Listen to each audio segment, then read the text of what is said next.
E esse parecer, a nova lei diz explicitamente que ele deve ser uma linguagem simples, de forma clara e objetiva. Para quê? Para que qualquer pessoa, os documentos são públicos, então qualquer pessoa tem que ler o parecer e entender. Olá, e hoje é dia de estreia aqui no Boletim Diário. Estamos recebendo ela, que é advogada com MBA em licitações e contratos, consultora e professora. Atua há mais de 12 anos na área de licitações públicas e destes 12 anos, 8 ela esteve à frente da Comissão de Licitações de Obras e Serviços de Engenharia da Prefeitura de Teresina. Seja muito bem-vinda ao nosso quadro, a professora Lia Lopes.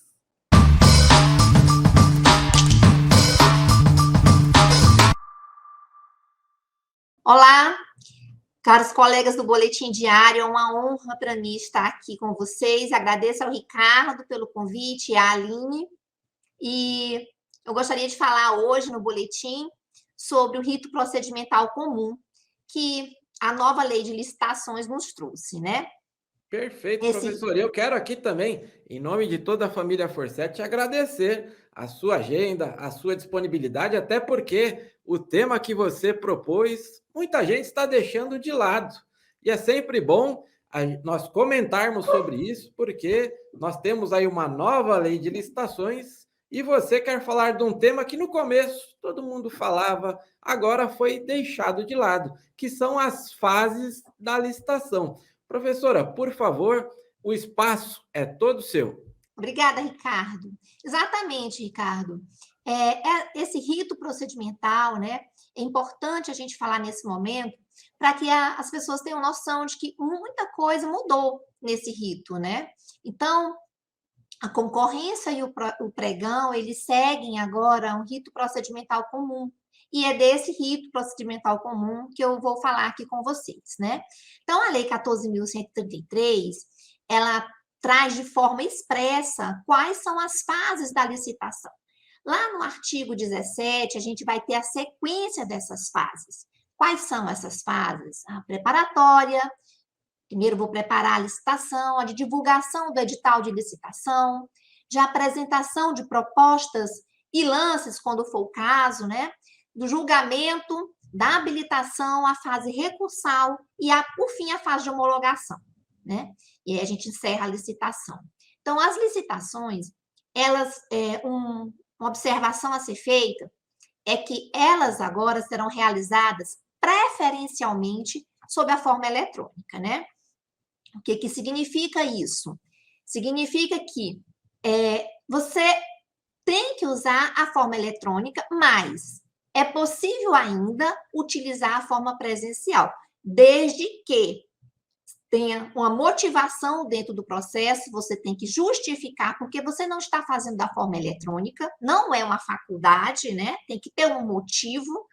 E além disso, essa sessão, a sessão pública, ela deve ser registrada em ata e gravada em áudio e vídeo, certo?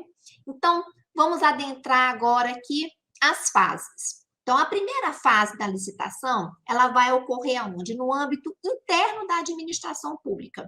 Então, a Lei 14.133, ela vai conceder um grande destaque a essa fase preparatória da licitação. Primeiramente, deverá ser formulada a exposição de todos os motivos da contratação, né? Então, é um documento formal, né, que deve constar no primeiro documento do processo. Então, nesse momento, os servidores envolvidos, eles vão avaliar as necessidades de compra ou da contratação e vão estabelecer tudo sobre a licitação, a modalidade, o modo de disputa, quais são os critérios de julgamento, enfim. Todos os assuntos pertinentes à licitação vão estar aí, né? Então, existem aí várias regras e medidas que o gestor, que a administração pública, ela tem o dever de tomar antes de divulgar o edital. E tudo se dá aí nessa fase preparatória, né? Então, isso está ligado a quê? Está ligado à preocupação com o planejamento estratégico e a gestão pública, que foi tão bem enfatizado nessa nova lei de licitações, né? Então, lá no artigo 18 da lei, ele fala que a fase preparatória, ela tem que ser instruída com diversos documentos, dentre eles o estudo técnico preliminar, o termo de referência, ou o projeto básico ou executivo, dependendo do caso, né?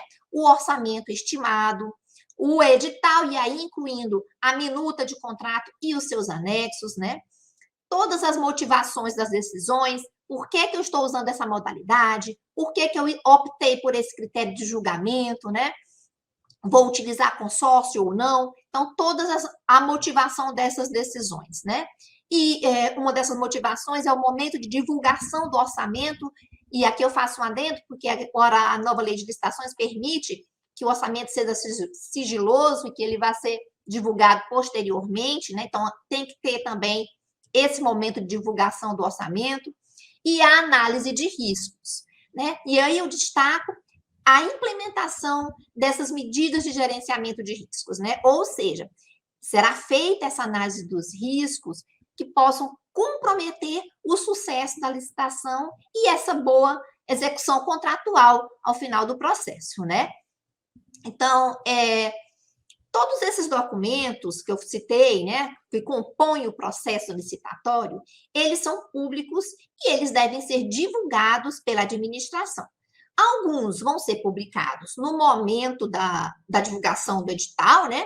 E aí vão ser disponibilizados lá no Portal Nacional de Contratações Públicas, né? No PNCP, o famoso PNCP, e alguns vão ser disponibilizados posteriormente, após a homologação da licitação, né? Então, tem que ser divulgado todos esses documentos no momento da publicação do edital, né?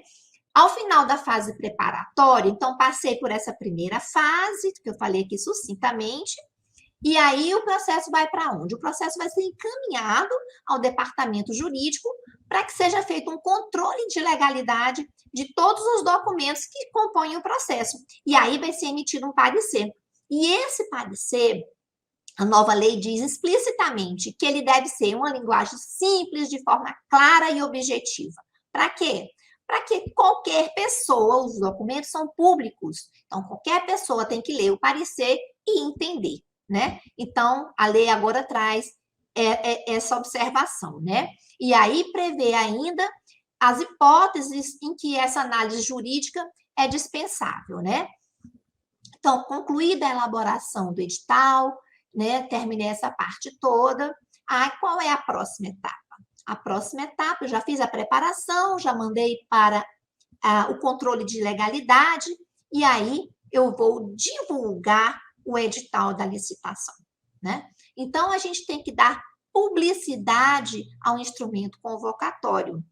E como é que vai ser feita essa publicidade? Ela deve ser realizada mediante a divulgação do inteiro teor do edital, né, do ato convocatório e dos seus anexos lá no Portal Nacional de Contratações Públicas, né?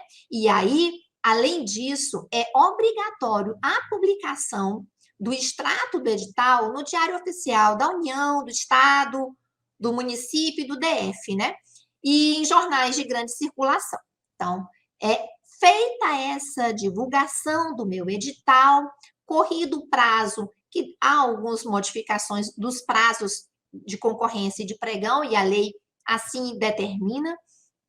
Então, passado isso, divulgado o edital, a próxima fase é abrir a licitação, né? Então, a ordem de fases do atual pregão, que é você abrir as propostas primeiro e depois a habilitação, ela passa a ser a regra para todas as licitações que serão feitas sobre o rito da nova lei, né? Sobre o rito da Lei 14.133. E, em outras palavras, né, o que era exceção, que era o pregão, agora é a regra, né? Ou seja, primeiro, tanto na concorrência como no pregão, agora as propostas serão julgadas e, em seguida, somente a empresa provisoriamente classificada como vencedora vai ter os documentos de habilitação analisados. Olha, gente, isso aí é mais fácil, proporciona uma maior agilidade no certame, né? Então, em vez de você ter que olhar toda a documentação de todas as empresas e todas as propostas, você agora vai abrir as propostas e vai olhar a documentação da empresa que foi declarada provisoriamente classificada como vencedora, né?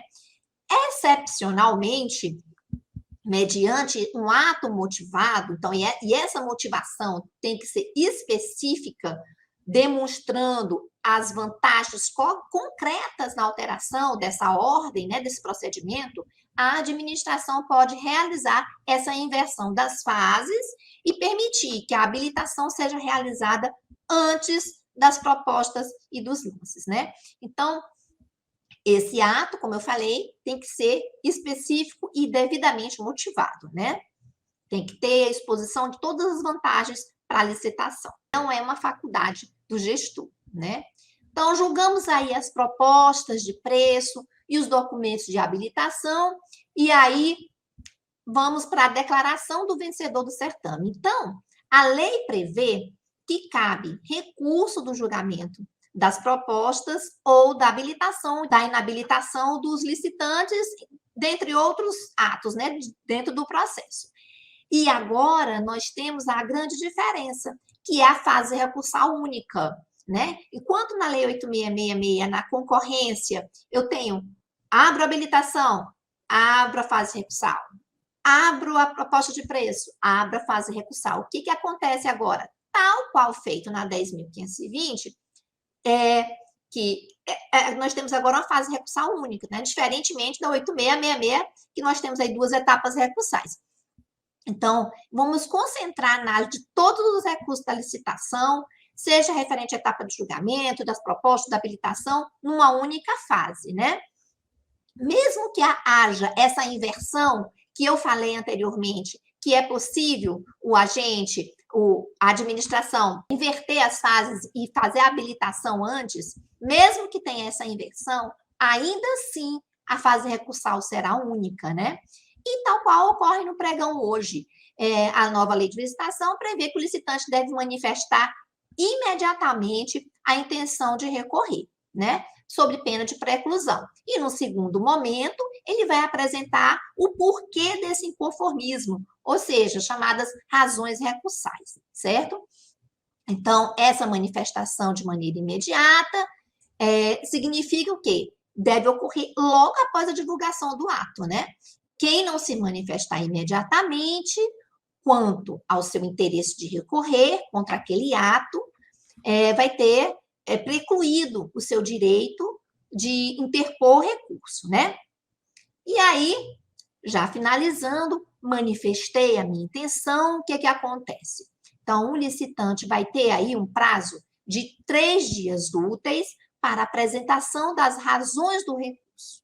Ou seja, as razões de fato e de direito que fundamentam o seu recurso, né? E aí, em igual prazo, os licitantes afetados poderão apresentar as suas contrarrazões, né? E agora, o que vai acontecer na nova lei? Esse recurso vai ser dirigido à autoridade que proferiu a decisão recorrida. E aí, a autoridade, se ela não reconsiderar o ato ou a decisão no prazo de também 3 dias úteis, ela vai encaminhar o recurso com a sua motivação a uma autoridade superior. E essa autoridade superior vai ter um prazo máximo de 10 dias úteis para dar a sua decisão. Então, entrou com o recurso, manifestou a intenção de recorrer no ato, depois tem 3 dias úteis para apresentar essas razões do recurso, apresentar as contrarrazões também 3 dias úteis, a autoridade que proferiu a decisão também tem 3 dias úteis para se manifestar, e se ele não concordar, vai encaminhar o recurso para a autoridade superior, que vai ter aí 10 dias úteis para proferir sua decisão, né? Superada essa etapa recursal, ou que não tenha sido interposto um recurso, ou que ele já tenha sido examinado, já passou pela autoridade superior, né, já fez todo esse trâmite, a licitação vai chegar a seu fim, né, com a adjudicação e homologação. Então, essa etapa de adjudicação consiste no ato de atribuir ao licitante o vencedor, o objeto da licitação, né? E agora, esse ato não é mais praticado pelo agente de contratação, ele é praticado agora pela autoridade superior, né? Uma nova a inovação da nova lei de licitações, da lei 14.133, né? Então, feita essa adjudicação, que agora não é mais pelo agente de contratação, e sim pela autoridade superior, esse processo vai passar por um controle de legalidade.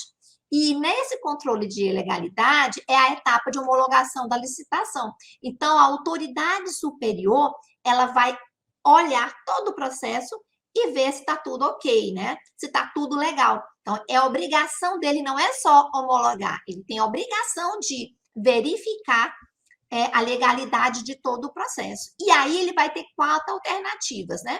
Ou ele manda de volta os autos, né?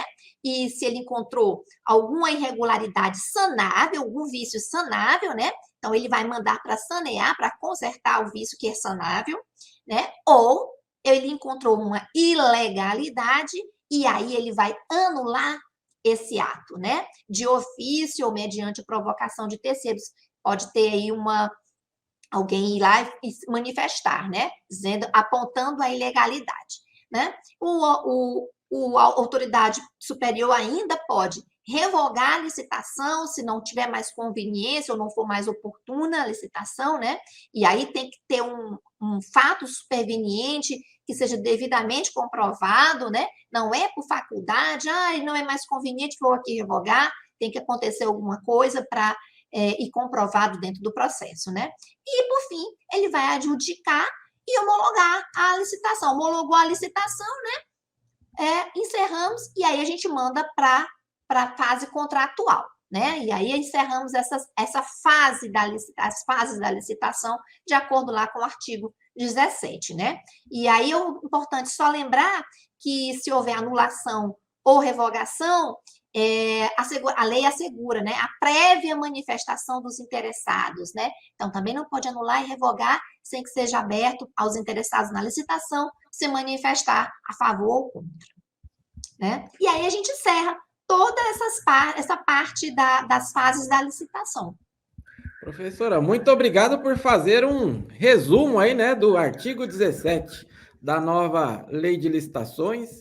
Isso aqui, com certeza, é treinamento de pelo menos um dia, e a professora comprimiu aqui 10, São muitos 15 minutos. Detalhes, né, Ricardo? E aí Exatamente. Pegar só os pontos principais, mais chaves que são novidades na nova lei, né? Exatamente, que muita gente está deixando de lado, inclusive você trouxe aqui à tona também o nosso querido Portal Nacional de Contratações Públicas, né? O PNCP, que antes todo mundo falava e agora a professora trouxe aqui de novo, e realmente a gente precisa se familiarizar com isso, né, professora? Cada vez mais está chegando a data aí para que todos tenham que ter aí essa familiaridade aí com o portal, né, professora? Exatamente. E aí o que acontece? Todas as licitações, tudo tem que estar lá no portal, né? Todos os documentos. Então as pessoas têm que estar familiarizadas aí. Acessar o portal, dar uma olhada lá como é que já tem órgão colocando essa documentação, né? Afinal, e a partir de abril do ano que vem, né? A gente vai estar utilizando ele. Quem mexe com licitação, quem está na área, vai estar direto com o portal aberto, né? Vai ser pré-requisito aí, né, professora? Tem que estar lá, tem que conhecer aí, dominar o portal. Professora, o tempo não nos ajuda, então está aparecendo aí embaixo, né, as suas redes sociais, mas eu gostaria que você fizesse as considerações finais e falasse um pouquinho também do que a gente encontra lá no seu Instagram, que foi onde a gente achou a professora. A gente está sempre garimpando aí quem são as personalidades do mundo das licitações. E chegamos aqui à professora Lia Lopes. Fique à vontade, professora, por favor. Obrigada, Ricardo. Então, o meu Instagram está aparecendo aqui na tela, né? adv.liapassos. Eu trabalho com consultoria de licitações e sou professora da área também de licitações e contratos, né? Ministro cursos. E no meu Instagram você vai ter sempre disponível lá as principais atualizações dos tribunais de contas, né? O que está se falando, o que está se dando ênfase na nova lei, as instruções normativas que estão saindo a respeito, né? Eu sempre atualizo quase que diariamente o meu Instagram, porque são muitas nuances da Lei 14.133, né? E aí a gente tem que estar atento a tudo. Então, eu trabalho com cursos, eu presto consultoria, eu presto monitoria e assessoria, tudo no ramo das licitações e advogo também no ramo das licitações e contratos. É isso aí, a professora, o escritório dela fica em Teresina, mas hoje, com o advento aí da internet, a gente consegue atuar praticamente no território nacional, né? Então não E deixe é isso você, que as gestor licitações público. vai acontecer com as licitações, hein, Ricardo? Exatamente. Tudo virtual, e aí todo mundo, em qualquer lugar, vai poder participar de todas as licitações. Por Ampliou muita aplicativo em breve competitividade. também, né, professora? Mas esse fica tema para um próximo vídeo aí, para a gente Isso. bater um papo aí dessas inovações. Então, você, gestor, não deixe de entrar em contato com a professora Lia Lopes. Você, fornecedor, que precisa, eventualmente, você já viu ela, já deu uma palhinha, o conhecimento que ela tem aí com relação ao tema licitações públicas, não deixe de entrar em contato. E se de repente você está vendo este vídeo aí através do Instagram, né, da professora, das redes sociais da professora, não deixe de seguir também a Forset, está aparecendo aí embaixo, @licitaforset. Nós sempre procuramos, assim como a professora fez, distribuir conteúdo para que todos nós, né, conheçamos aí cada vez mais sobre o tema licitações públicas. Professora, foi um prazer recebê-la aqui. Tenho certeza que você vai voltar muito em breve e Obrigada, com a Ricardo. sua vinda, reforçamos o compromisso de que licitação é o nosso negócio. Muito obrigado, professora. Obrigada.